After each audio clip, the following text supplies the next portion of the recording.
Disinformation knows no borders, and today the stakes seem higher than ever. Welcome to Truth Talks, a bold podcast series tackling the challenges of fake news and propaganda head-on. Join us for engaging short conversations with experts from all EU member states and Ukraine as we uncover the truth behind dominant disinformation trends and explore the strategies shaping Europe's fight against manipulation.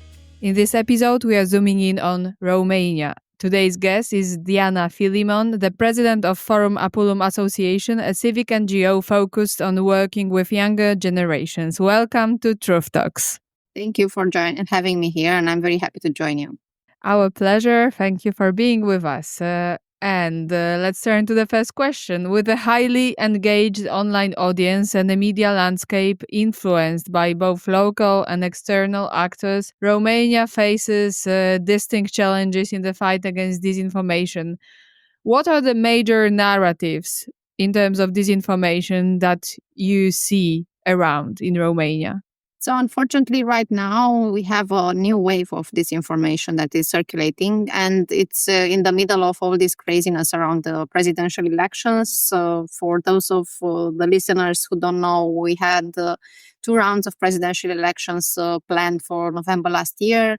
And in the first round, the TikTok candidate, as we called him, appeared. And because of the fact that there were many unknown things about his campaign, the second round of the election was annulled, and the first round was considered cancelled by the Constitutional Court. So now in May, we will have a second attempt of finding a president, with this guy being pulled out of the race because of his undemocratic statements. So also based on an international context, the most frequent disinformation right now is connected to the NGOs and to the Soros network that is influencing politics in Europe.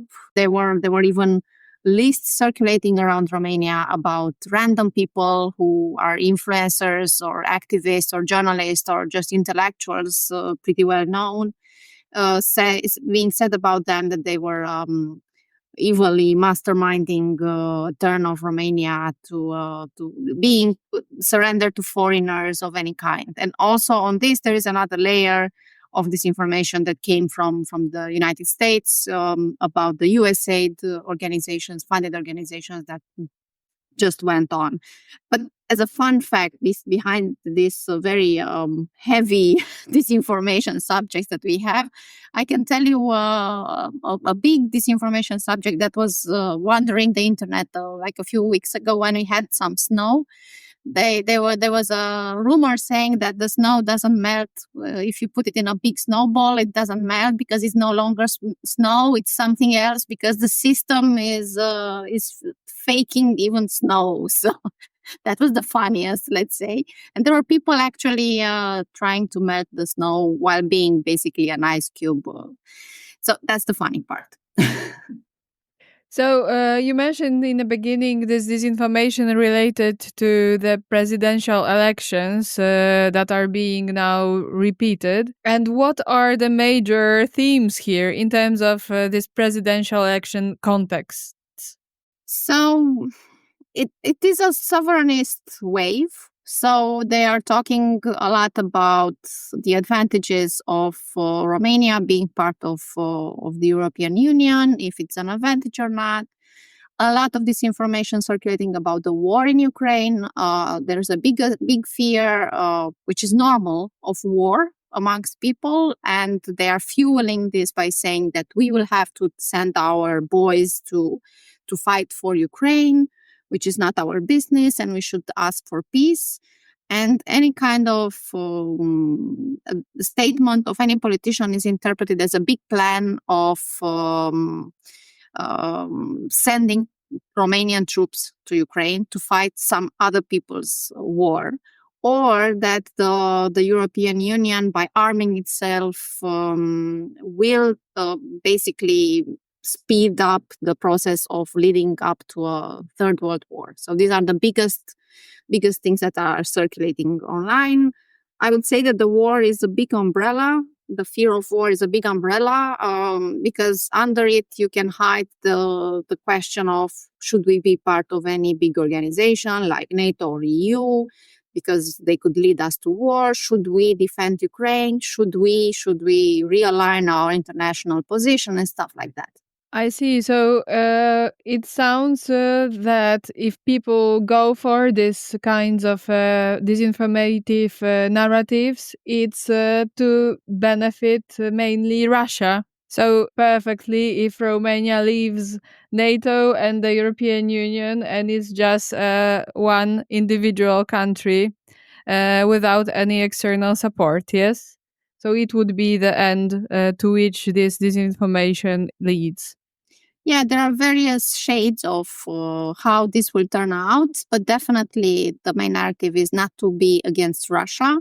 So either to be closer to the US, who has now this narrative of bringing peace at any costs, or to make a peace talk, or to be independent, or to be allied with any country. So there is not a very clear plan B. I mean, or a follow-up of the idea that we should just refuse to go to war and refuse to defend Ukraine anymore.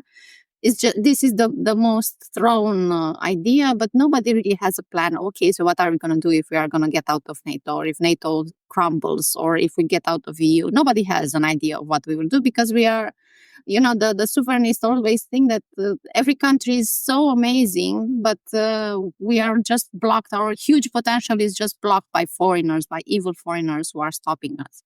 But nobody has a clear plan or clear facts, because there's no need for it, because you feed into feelings, not into rationality or rational thoughts, let's say.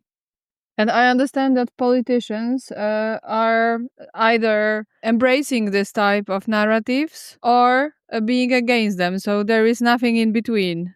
I would say that unfortunately there is a lot of gray area in between, because every candidate wants to steal as many votes from each side. So they will stand up for some principles, but they will be very vague about the entire thing. So they would be like, maybe we shouldn't send troops, peace troops for Ukraine, but at the same time we can support them, but maybe this, but maybe that. So everybody's negotiating, because everybody is very afraid of what the people will react better to, and everybody wants to get in power, which is again another problem, because everybody's negotiating some principles right now. And this is a very tricky part, because you don't have a very clear setting of these are definitely the best guys we could get, and these are definitely the most terrible guys we can get. I mean, we the most terrible guy we had is out of the race for now, but who knows what's hidden behind the other candidates? Because also the problem is that Romania is not going crazy on its own as a country. It's just a reaction to an international, I don't know, cataclysm that it's happening, and people are trying to figure out a safe way to position themselves, and to make sure that their families are protected and their future is safe. And sometimes that leads you to very crazy decisions. And how vulnerable are Romanian people towards disinformation? I keep saying that we are in the lowest point of working with platforms right now. I think that from the last 10 years, we are in the worst position possible in our relation with platforms, who are completely left free to do whatever they want. As you can see, in Romania, we had a candidate who jumped from in less than a week from like several percent to 20%, only on TikTok, on a massive campaign on TikTok channels. So yeah, people are very vulnerable, because if you get your news mostly from social media, and social media has almost no filters for crazy stuff, and if you have millions of dollars, so you can push whatever you want, then even for very educated people or very smart people, it's very hard to resist, because the wave I have seen also in social media in Romania around the elections was unbelievable. Like such a force, it was just overwhelming. You were overwhelmed by theories until you would say like, yeah, but maybe are they right, or why is everyone on this side? Now I would like to ask you about the most widespread fake news in circulation at present. Is there anything that you spot? Right now, I think everybody's talking about canceling the elections is the biggest topic. When people say that it's there are rumors saying that we shouldn't have been cancelled and it's not this is not democracy. But I don't see a particular fake news or a particular thing that they are spreading right now. But it's, I would say, and I think that this is the biggest danger. It's not just pushing certain narratives that are very strong or very obviously fake, but just pushing a lot of uncertainty. And this is the perfect round. I think it's in Romania, it's a little bit of the calm before the storm, because we will have the campaign starting in 2-3 weeks for the election campaign for the elections that we will have in May. So I think right now people are kind of starting to understand, because we only now know that who is running basically, and people are working on the campaign. So I don't see anything very visible right now, but there is this discussion about the annulled elections and that they should be accepted, and we should go back to the second round of elections from last year, which is by any law impossible. Now, I would like to ask you about the main actors that stay behind disinformation. Who is creating the disinformative narratives and who stays behind spreading them? Because it's not only the same actors. So, in our case, let's say for the presidential candidate that won the first round of elections, he had a budget of €0, zero anything for his campaign. People estimated his campaign was pushed online at a value of millions, if not tens of millions of euros, without anything to be declared, so which is, according to the Romanian law, completely illegal. And we don't have a clear finger pointed to someone, but there are many authorities that have said that it's a Russian influence. Because in the region, this is who we are fighting against for so many decades.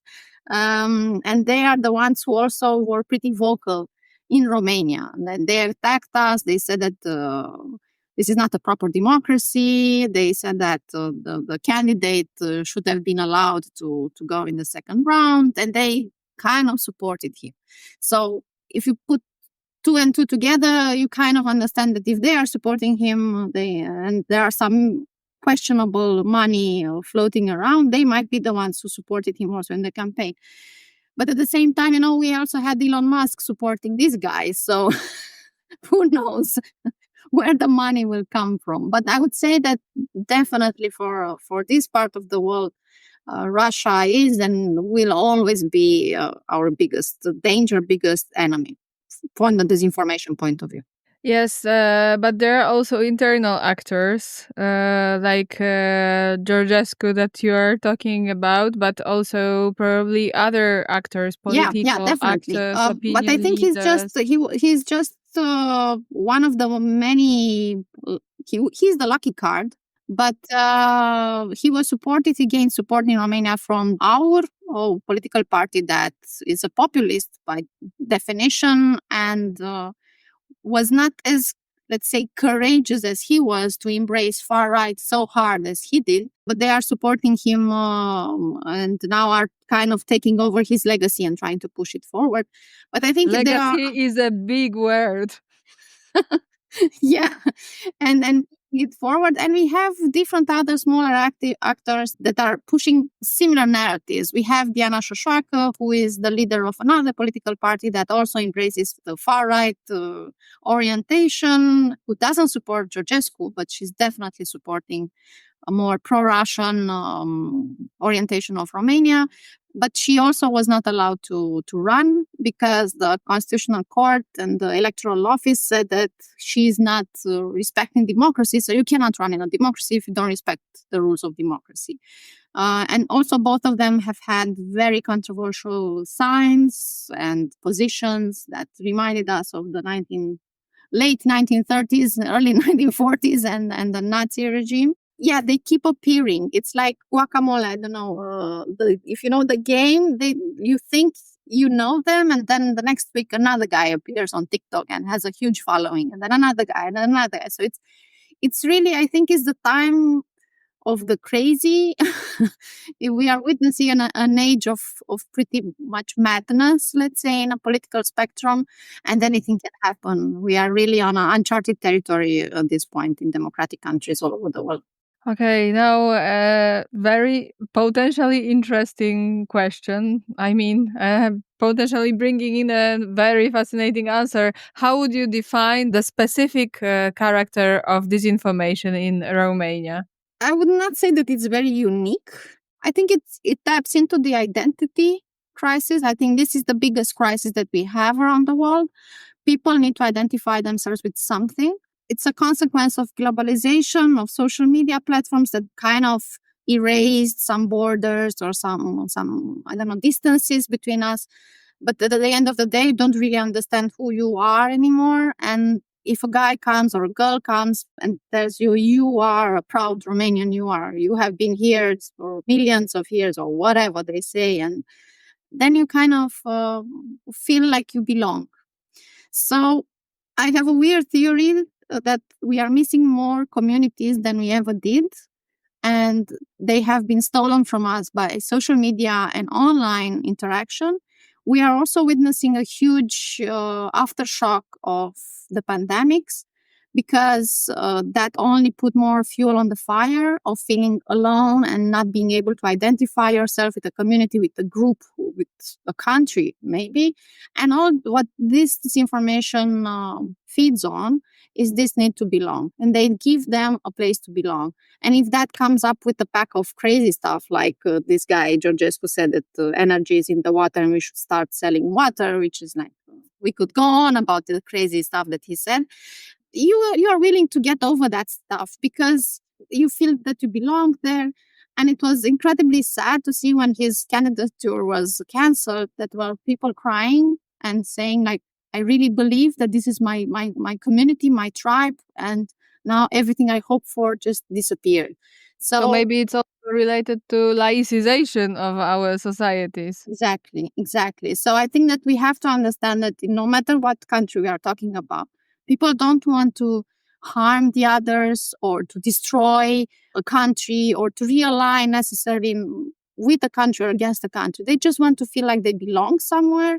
And no other politicians are able right now, unfortunately, to give them that space. And if these guys come with crazy theories, give them this space, they will definitely win, and they will keep on winning until we understand that we have to step up and see what are the problems for the people and find solutions for them. Okay, maybe for the end, something hopefully more optimistic. So, what would you say that is being done to counter disinformation in Romania, and what more would you recommend? Everything that's done, I think, like, we have a very bad habit of trying to chase disinformation and then tell the people, no, you shouldn't believe that because look, we have the arguments. And at this, I think we will keep on failing at countering disinformation because that's not how people work. If you believe that countering disinformation or even fact checking is the way to counter it or to stop it, then I think you don't understand the human rationale.